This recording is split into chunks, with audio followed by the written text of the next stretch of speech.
Ce qui relevait de la science-fiction hier, eh bien, c'est devenu la réalité industrielle d'aujourd'hui. On va plonger ensemble au cœur d'un concept qui est en train de tout redéfinir, l'usine fantôme. Alors, imaginez un instant une usine, mais pas n'importe laquelle. Oubliez tout ce que l'on connaît. On parle d'un site de production où les règles du jeu de l'industrie traditionnelle, eh bien, elles sont complètement balayées.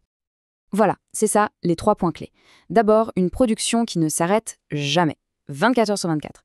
Ensuite, tout ça se passe dans le noir complet. Logique, après tout, les machines, elles n'ont pas besoin de lumière pour travailler. Et enfin, et c'est peut-être le plus frappant, l'absence totale de présence humaine.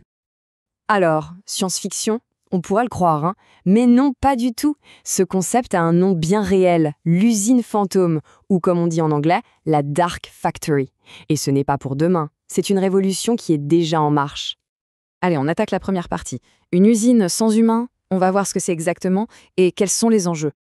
Donc, une usine fantôme, c'est une usine entièrement automatisée. Mais le point le plus important, c'est qu'elle fonctionne sans aucune présence humaine. Et ça change tout. Pensez-y. Plus besoin de lumière, plus besoin de chauffage, ni de ventilation pour le confort des gens. L'environnement est conçu à 100% pour les machines. On imagine tout de suite l'impact sur les coûts et bien sûr sur la consommation d'énergie. Et voilà l'un des plus gros avantages évidemment. Ça tourne 24 heures sur 24, 7 jours sur 7. Productivité maximale. Un robot, ça ne se fatigue pas, ça ne prend pas de pause café. La chaîne de production ne s'arrête littéralement jamais. Bon, mais comment ça marche concrètement? Quelles sont les technologies derrière tout ça? Pour faire simple, on peut imaginer l'usine comme un corps, avec un cerveau et des muscles. Voilà, l'anatomie est assez simple finalement. D'un côté, on a les muscles. Ce sont les robots de plus en plus sophistiqués. Ensuite, le cerveau. Là, c'est l'intelligence artificielle, l'IA et le machine learning. Et enfin, les sens. Tout un tas de capteurs, de lidars, de caméras qui permettent aux machines de voir et de sentir leur environnement avec une précision ahurissante. Et quand on parle des muscles, il faut oublier l'image du simple bras robotique. Non. On parle de robots capables de tâches ultra complexes, de la soudure de haute précision à l'assemblage minutieux de smartphones. L'exemple de Xiaomi est assez parlant.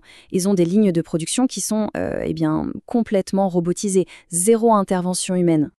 Quant au cerveau, l'IA, c'est bien plus qu'un simple programme. C'est le vrai chef d'orchestre. Son rôle, ce n'est pas juste de donner des ordres. Elle optimise tout en permanence. Elle peut anticiper une panne sur une machine avant même qu'elle arrive. Et le plus fou, c'est qu'avec le machine learning, elle apprend de ses propres erreurs et elle s'améliore toute seule, constamment. Ok, tout ça a l'air incroyable, mais évidemment, une révolution pareille, ça ne se fait pas sans défi. C'est un peu une transformation à double tranchant. Regardons un peu les avantages et les inconvénients. Alors, du côté des avantages, c'est assez clair.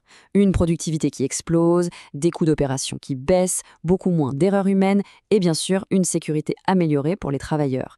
Mais de l'autre côté du miroir, les défis sont costauds. L'investissement initial est juste gigantesque. On devient complètement dépendant de la technologie, ce qui veut dire qu'une simple panne peut tout paralyser. Et n'oublions pas le risque majeur de cyberattaque. Et tout ça nous amène forcément à la question que tout le monde se pose. Qu'est-ce qu'il advient des emplois dans tout ça? Alors, les risques. Le premier, le plus évident, c'est la destruction d'emplois, surtout dans les secteurs avec des tâches répétitives. Forcément, ça crée une inquiétude, une vraie angoisse même, chez beaucoup de gens qui ont peur d'être remplacés par des machines. Mais il y a l'autre côté de la médaille, parce que cette automatisation, elle ne fait pas que détruire des emplois, elle en crée aussi. Des postes complètement nouveaux apparaissent. Des techniciens pour maintenir les robots, des experts pour les programmer, des managers pour superviser tous ces systèmes automatisés. Du coup, l'enjeu numéro 1, le vrai sujet, c'est la requalification des travailleurs. Et attention, cette révolution ne reste pas sagement à la porte des usines. Pas du tout. C'est un phénomène mondial qui se propage à plein d'autres secteurs. Et il y a clairement des pays qui mènent la danse.